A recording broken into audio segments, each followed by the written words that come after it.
Fala aí galera, beleza? Sejam bem-vindos a mais um vídeo do nosso canal. Vídeo de hoje vamos falar do Vegia, o Fiagro da Valora que anda, né, nas páginas policiais, digamos, né? Todo mundo falando sobre ele depois do problema que ocorreu com a Languiru. É um fundo de quase 1 bi, né? E o grande ponto é que esse fundo ele tem mais de 1/3 de todos os investidores de Fiagro, né? Então acaba que assim, deu problema, vai todo mundo falar sobre o assunto e tal, e a gente vai acompanhando. O fundo pagou 13 cents por cota e ele comprou 13 milhões, ele comprou, né, 13 milhões desse Coticrampo aqui, CDI mais 5 e vendeu 19 milhões do Bela Agrícola. Ele vem vendendo o Bela Agrícola, reduzindo a exposição, o que é bom, né?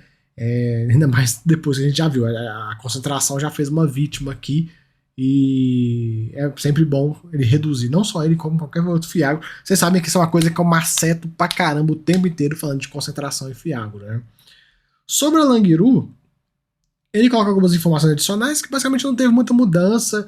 Eles entraram com uma nota oficial, e fizeram uma nota e tudo, falando que ingressaram com a medida cautelar para suspender os pagamentos. É como se fosse uma espécie de recuperação judicial. Mas não é uma recuperação judicial, é uma liquidação extrajudicial, né? Teve até gente que falou, galera, eu não sou do direito, mas teve gente que falou que parece que cooperativa não pode entrar em recuperação judicial. Não sei como é que funciona, mas enfim.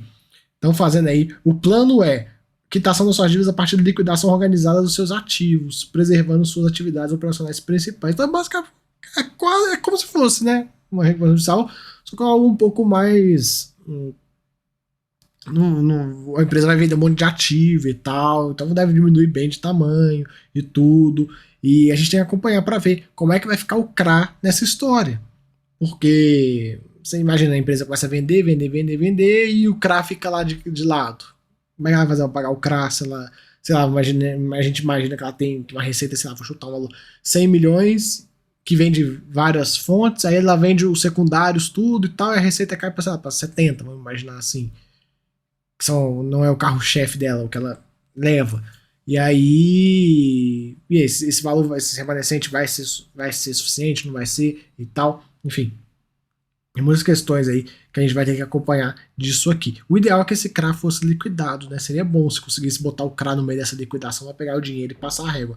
Mas de toda forma, a gente vê. E a gestão vem acompanhando e tudo. A grande questão deste CRA é que ele estava pagando só juros e ia pagar uma amortização grande a partir bem próximo agora. Eu até olhei os documentos da operação no site da securitizadora, não tem nada, só comunicaram que o ocorrido, mas não teve nenhuma assembleia nem nada. Pelo que a gente já olhou, o VG tem 100% dessas operações, então acaba que é coisa que nem vai fazer assembleia para quê, né? Eles se resolvem entre eles lá. E a gente vai acompanhando. No mês, o fundo gerou 10 milhões de resultado, pagou 11. Ah, e um ponto, viu, galera? Aqui, ó, a priori, não teve nenhum. Ainda tá pagando. Ainda tá pagando, né? A gente fica. Aí até coloca, ó. Os CRAs continuam adimplentes.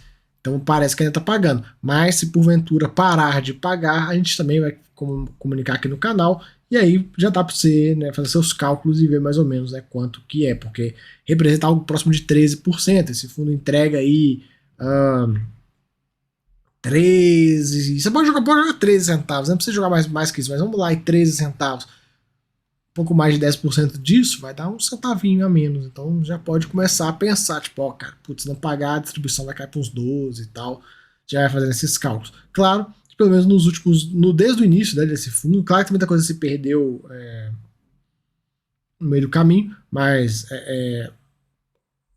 ele tem uma reserva até legal, né, desde o início aqui.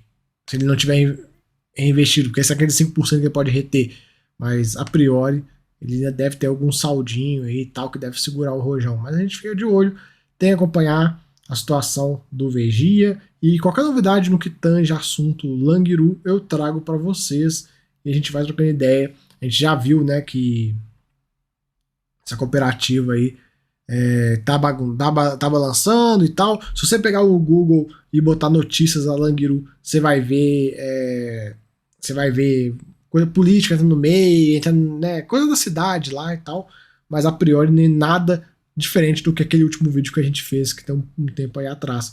Mas qualquer novidade, como eu falei pra vocês, eu atualizo, trago aqui no canal e a gente vai trocando ideia. Tem que acompanhar, galera. Assim, deu problema, fazer o quê?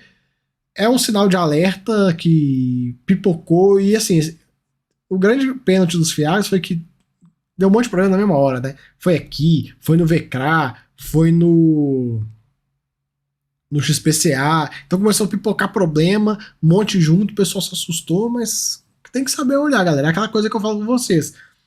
Olhem as garantias, busquem fundos pulverizados, busquem produtos com a pegada um pouco mais high grade, fundos mais defensivos, fundos que a gestão já se coloca com já fala, né? Você vê no próprio relatório que eles estão buscando uma alocação mais defensiva. Porque não dá, cara. Tipo, uma taxa CDI mais 5,7 é muito alta. Isso, né? Essa taxa média da carteira CDI mais 5,7. O Languiru, ó, deixa eu ver se tem aqui. Olha lá, olha o Languiru. CDI mais 6,75. CDI mais 6,5. Então, assim, são operações de um nível de risco altíssimo e que deu problema. E aí era aquela coisa, nível de risco altíssimo e concentração. Aí vai dar cagada, né? Aquela coisa que eu falo com vocês. Concentração e risco alto, ferrou. Dá ruim, a casa cai, infelizmente. Mas a gente vai acompanhando, beleza? No mais, galera, basicamente isso que a gente vai comentar sobre o fundo. Ele continua travado entre distribuidor e cooperativa. Ele estava passando por emissão, deu esse problema, não captou muita grana. E o fundo tá nessa pegada aí. São os mesmos CRAs e tudo. E a gente fica acompanhando a situação, né? A gente fica vigiando, né? Fica vigiando, fica vigiando o Vegia. Mas assim, não tem muito mais o que fazer, né? É torcer também para não dar nenhum outro problema. Até então a gente tem esse problema e torcer para não dar outro. Mas, cara, pelo que eu converso com a galera do mercado aí, um ou outro que eu converso, o pessoal já tá meio de cabelo em pé com Fiagro no geral, né? Eu vejo muita gente. Então, às vezes vê também, tem alguns analistas até publicamente se colocam nessa posição. E aí você pega uma estrutura dessa, taxa extremamente alta e tal, o negócio. Essa é taxa alta e garantir que você olha e você fala assim, e aí? Então, assim, tem que ver como é que vai funcionar essa questão toda. Um ponto que vai dar um respiro é que nós estamos aí próximos de um corte da Selic, imagino algo lá para setembro e tal, a gente fica de olho se vai ser setembro, se vai ser agosto e tal, se vai ser mais para frente. Meu cenário otimista é para setembro, conforme eu já falei com vocês. E aí a gente acompanha. Querendo ou não, um corte da Selic, mesmo que de 0,25, 0,25, já vai dando uma respirada aí nessas operações todas e aí a gente fica acompanhando. Beleza? Então, galera, valeu aí. Até a próxima. Fui.